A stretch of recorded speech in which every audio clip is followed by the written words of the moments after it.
José Aquilina kien kittieb, lessikografu u l-ewwel professur tal-Katedra tal-Malti. Id-Dipartiment tal-Malti fl-Università qed ifakkar il-memorja ta' dan il-personaġġ bi premju speċjali msemmi għalih u li jingħata lill-istudenti bl-aħjar teżi tal-lingwa.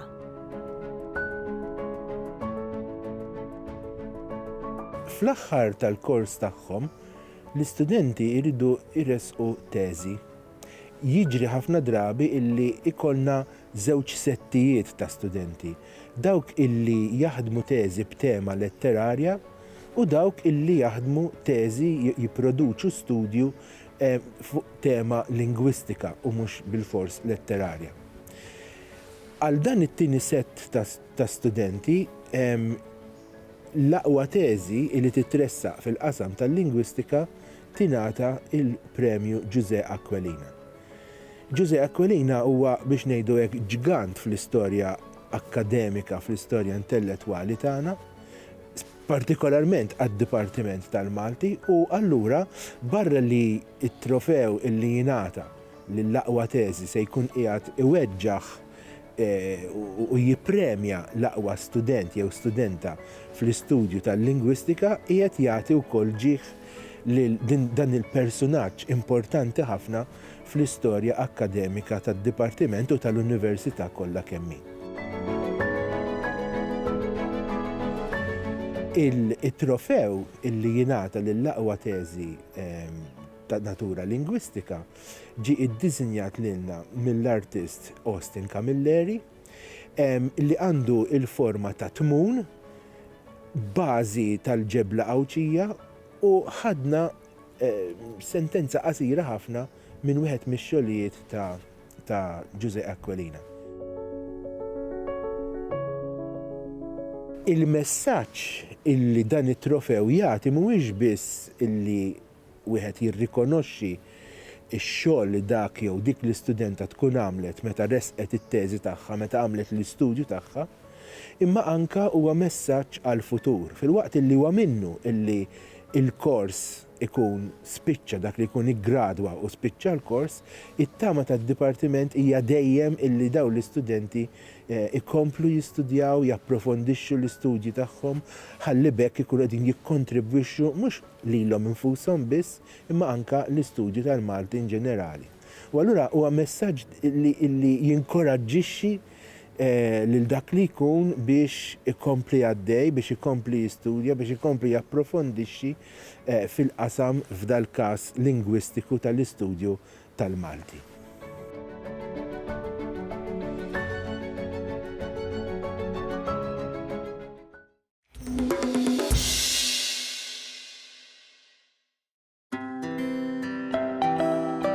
F'żewġ volumi ta' Il-Maltin, Emilhom, Drawwithom, Ġrajjithom, Steve Borch iddokumenta modi ta' għajxien fi bnadi differenti tal-Gżejjer tagħna.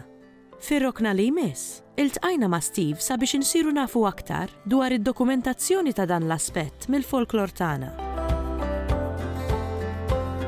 Malta fl-aħħar mit-sena rat bidla enormi minn pajjiż rurali għal pajjiż belt u għaldaqstant jiena qed nagħmel riċerka fuq il-ħajja soċjo-kulturali u ekonomika tal-poplu Malti ta' madwar 100 sena ilu.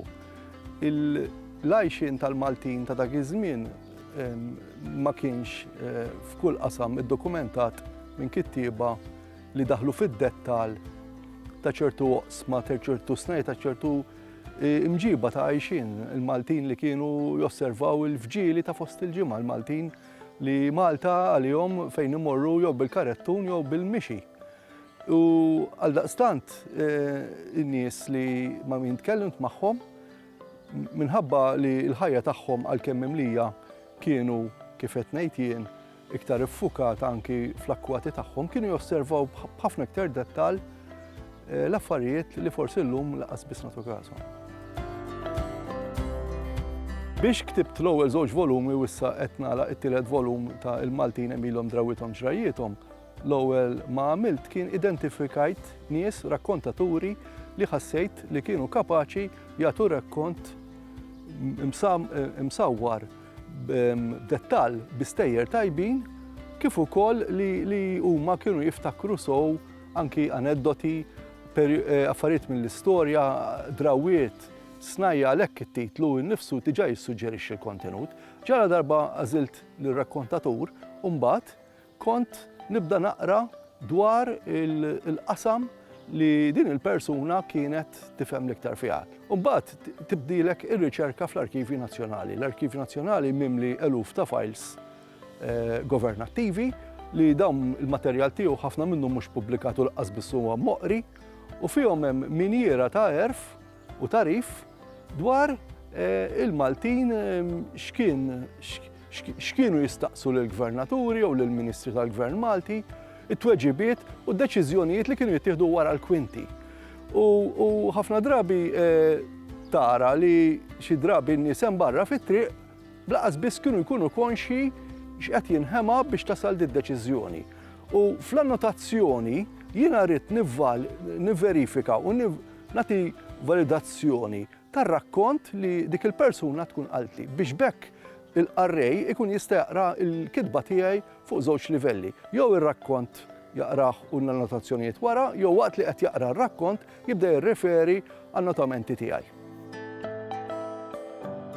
Il-Malti li jitkellmu bih, il-Maltin ta' 110 snin jew 100 sen ilu dawn għaliex jiena bdejt din riċerka 23 sen ilu u ħafna minnhom mietu. Kienu il-verbi li jużaw ifissru bid-dettall dak li jixtiequ jgħidu.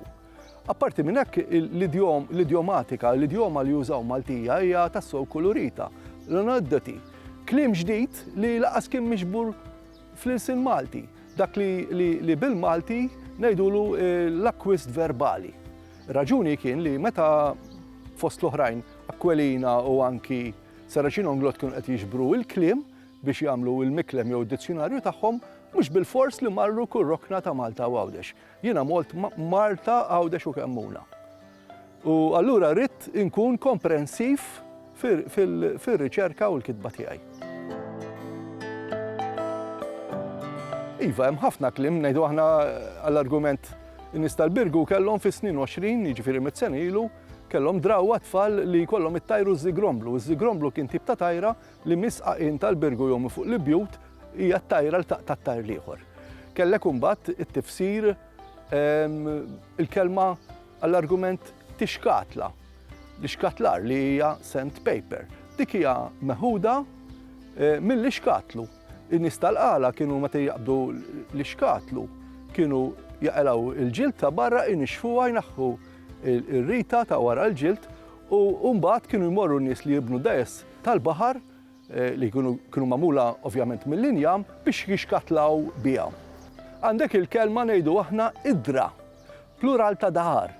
Dar mhux id-dar li toqgħod fiha imma id-dar tas-sinsla tad-dar. Fil-kuntest tal-bidja, speċjalment f'Għawdex, il-kelma idra tintuża wkoll għal meta huma jaqbdu l-pal tal-bajtar u jkun id-dar li jilqa x-xtieli li jkunu fil-bejt ngħidu tat-tadam mill-elementi. Jiġifieri huma jkunu l-idra jkunu d-dar tax-xitla nnifisha. Plurali hija idra.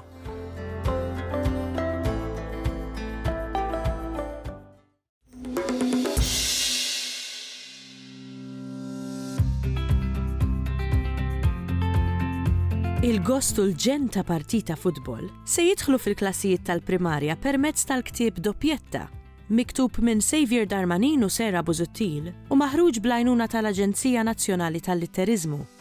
F'din ir-rokna se nagħtu titwila lil dan il-ktieb u l-mod kif jiċċelebra l-futbol permezz tal-kitba. L-isem Doppietta ġejja minna l-kelma xi ħaġa doppju. Ovvjament dan il-ktieb jikkonsisti fuq żewġ titfal li huma tewmin, tnej għandhom in-namra għall-isports u iktar għall-logħba tal-futbol. Doppietta tfisser ukoll mill-aspett kalċistiku. Meta plejer jirnexxielu jiskorja 2 goals. U f'dak ir-rigward insejħulu li dan il-plejer ikun skorja doppjetta. Doppjetta joħodna fl-istorja ta' Zara li hija tifla li tgħix ma' ħuwa Tewmi flimkien mal-papa tagħhom. Hija tħobb ħafna l-futbol, però l-papa tagħha jibgħatha l-balè għaliex omma kienet ballerina u dejjem xtaq li jsir ballerina.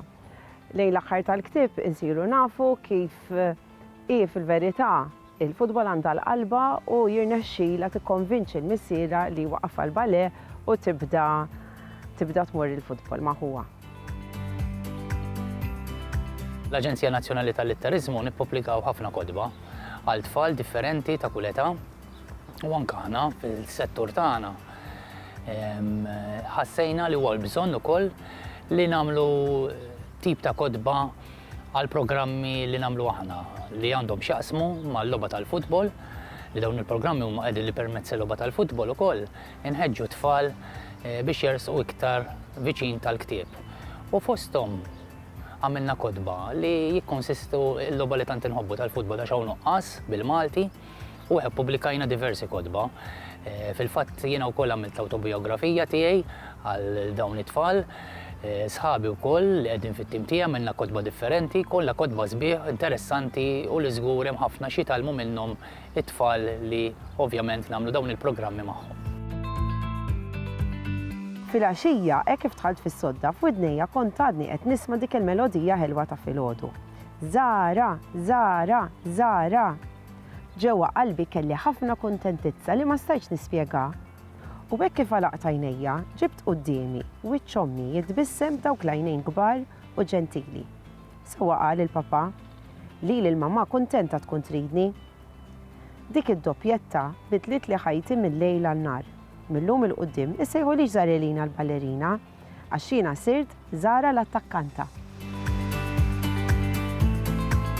Dan il-tip huwa ammirat għat-tfal bejn ir-4 u l-5 sena, jista' jintuża fil-klassi mill-għalliema għaliex huwa dwar l-isport u nafu li ħafna tfal għandhom għal-qalbhom l-isport, kif ukoll hemm it-tagħlima warajh illi l-importanza bażikament li nisimgħu l-tfal u naraw x'inhuma x-xewqat tagħhom bħala l-sport li jipprattikaw mhux nafsu fuq l-sport li joġob lilna bħala ġenituri, imma nisimgħu il-vuċi ta' tfal.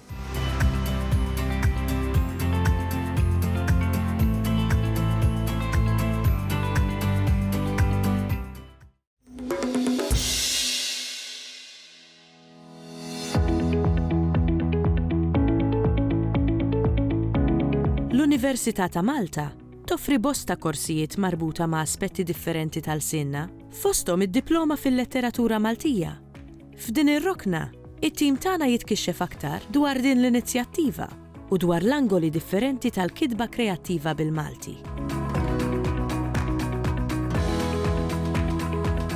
L-iskop tad-diploma fil-letteratura Maltija huwa li nħarsu lejn il-letteratura tagħna mill-perspettiva tal-idejat li jeżistu llum fis-seklu 21 dwar x'inhi l-letteratura u x'inhi r-relazzjoni tagħna bħala qarrejja mal-letteratura li qed naqraw. Qabel konna naħsbu li l-letteratura hija xi ħaġa fissa li nkitbet mill-kittieba u qiegħda hemm u aħna kemm nidħlu f'dik id-dar magħluqa billi nbexqu twieqi jew billi nbexqu l-bieb u nidħlu u nibdew niskopru x'hemm ġewwa.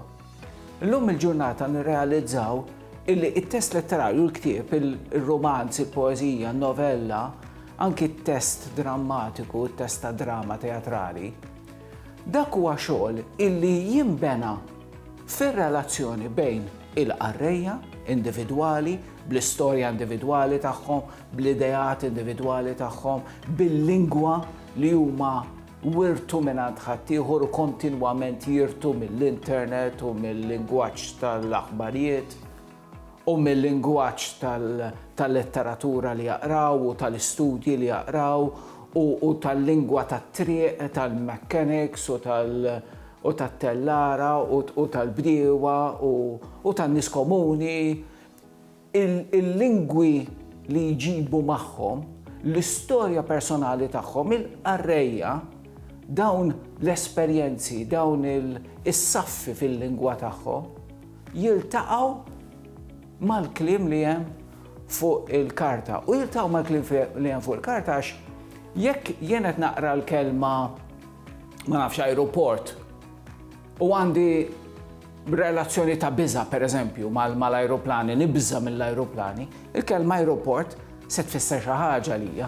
Jekk għadu kemm seħħ inċident f'aeroport, dik ir-relazzjoni li se jkolli mal-kelma ħajja aeroport avolja qiegħda stampata fuq karta se tkun relazzjoni komplessa, se tkun relazzjoni dinamika.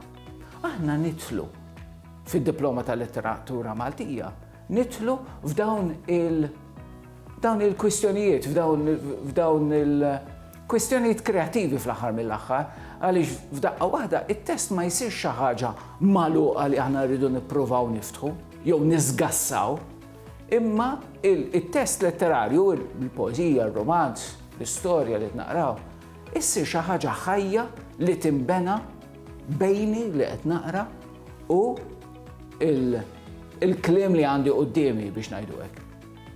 U allura fid-diploma nittrattaw ħafna aspetti. Inħarsu lejn l-istorja tal-letteratura tagħna, ma nħarsu lejha b'modi differenti billum. Il-letteratura tagħna kif irrakkuntat in-nazzjon, pereżempju. Il-letteratura tagħna kif titkellem dwar ir-realiżmu, il-perjodu tar-realiżmu, kif titkellem dwar il-kosmopolitiżmu li jeżisti fil-letteratura kontemporanja tagħna.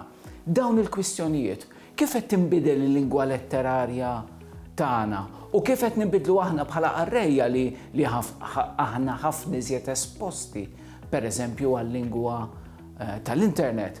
X'in ir-relazzjoni bejn letteratura miktuba, stampata fi ktieb u dak li qed jinkiteb fuq l-internet.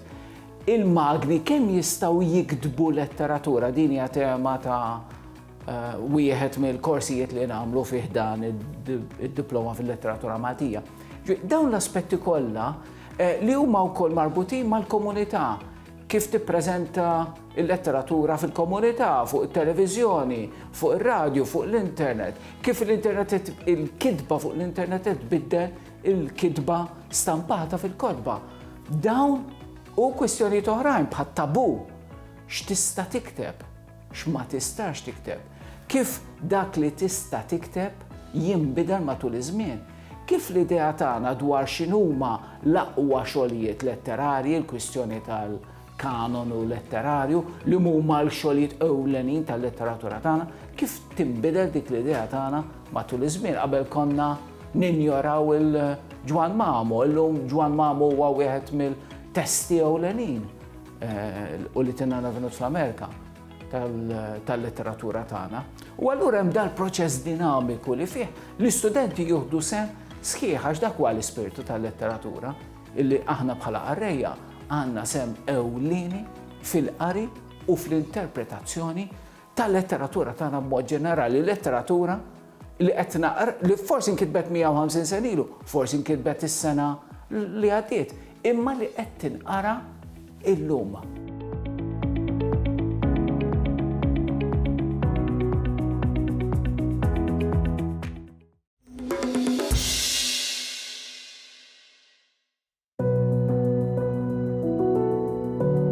Il-poeżija ta' Joe P. Gallia, magħruf ukoll bħala Fra Ġoele, hija poeżija li tmiss il-qalb u r-ruħ.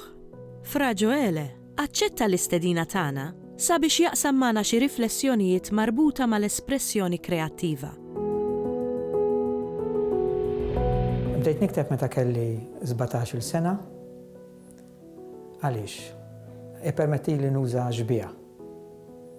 Hemm il-baħar u l-baħar jola. Jaqbes l-art, jarar l-art. Il-kitba tiegħi hija dak l-arar. Meta qalbi tfur u ikolli bil-fors innizzel fuq il-karta dak li jaħkimni biex ngħidlek. Mela jien għedlek li bdejt nikteb meta kelli 17-il sena. Biss kien ili nikkomponi f'qalbi u f'moħħi mill-età ta' 15-il sena. Għaliex? Għaliex fl-età ta' 15-il sena kif ngħid fl-aħħar ktieb tiegħi In-nar għandu isem, kelli esperjenza qawwija ħafna tal-misteru ta' Alla. Kienet esperjenza li xelitni minn ġewwa. Fil-verità jiena nqis dik l-esperjenza bħala il-bidu ta' ħajti. U semmejtlek iġbija tal-ilma, meta l-ilma jfur. Dik l-esperjenzi jikbar minni u timbuttani biex nikteb. Mija esperjenza reliġjuża. Dak li mill-bidu ġalni nikteb hija propju l-esperjenza reliġjuża, l-esperjenza ta' dak li jizboqni, ta' dak li hu ikbar minni.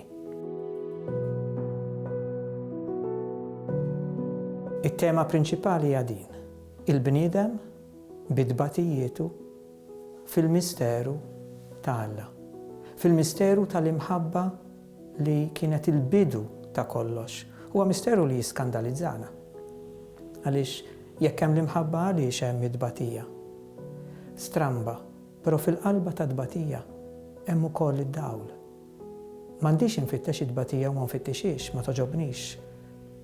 Imma tiġi, imma qiegħda hemm. Minkejja li qiegħda hemm, jekk nara f'nejxa, jekk nara f'inħaddana, lilin minna fil-qalba tagħha hemm id-dawl. Għax hemm l-imħabba, għax hemm il-ħajja. Il-ħajja minna nnifisha hija weġa. Jiena semmejtlek li ittellajt fuq quċċata bħalli kieku quċċata ta' muntanja. Minn dik il-quċċata ħakimni dawl qawwi imma stajt inħares l-isfel. Dik il-quċċata tibqa' destinazzjoni. Tibqa' destinazzjoni anki tiegħi issa hawnhekk. Għaftom baħar ħbub għajnejk, għaftom mewġ, għaftom ċafċifa, għaftom kħula tinħab miegħi f'xatt minn dud. Issa f'daqqa għajnejk tbatlu. U sax-xefaq hemm biss nixfa, blat mikxuf. Issem inti b'għajnejk vojta. Issem xatt li xatt m'għadux. Semmejtlek iġbija tal-baħar, meta l-baħar ifur u jarraq l-art. Meta jiġri hekk ikun hemm ġbija, viżjoni li toħodni minn ġewwa, il-viżjoni hija wkoll ħoss, il-viżjoni hija wkoll intuizzjoni, u din il-viżjoni, intuizzjoni u emozzjoni taħkimni fiha. U f'dak il-moment li ġieli ma jkunx sempliċement moment, imma moment twil għax imma narax il-ħin għaddej, meta dan kollu jiġri, idi waħedha tmur għall-ewwel biċċa karta u għall-lapes. Ikunu momenti intensi ħafna, però qed ngħid momenti, però jistgħu jkunu momenti twal ħafna, anki ta' ġimgħat. Xi wħud mill-kotba tiegħi, anki tal-poeżija stess, ġieli nkitbu fi 3 mewġiet ta' dawn il-momenti li jkunu twal.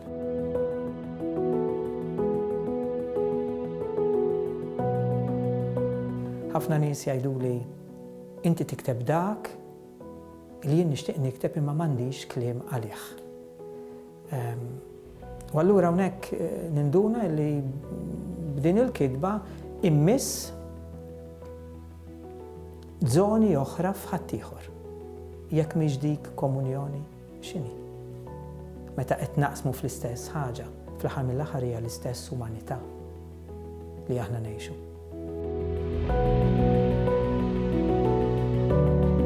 F'di sħaba trab b'xi mod x'imkien distint hemm int.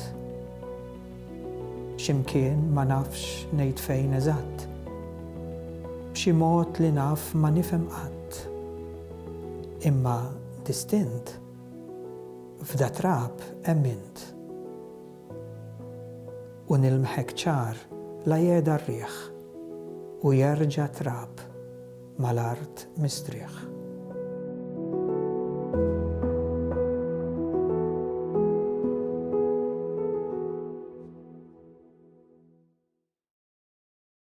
Il-Sinna jixtieq jirringrazzja lill-Aġenzija Nazzjonali tal-Litterizmu, lill-Ministeru għall-Edukazzjoni u x-Xogħol, lill-Kunsill Nazzjonali tal-Ilsien Malti u lid-Dipartiment tal-Malti fil-Fakultà tal-Arti l-Università.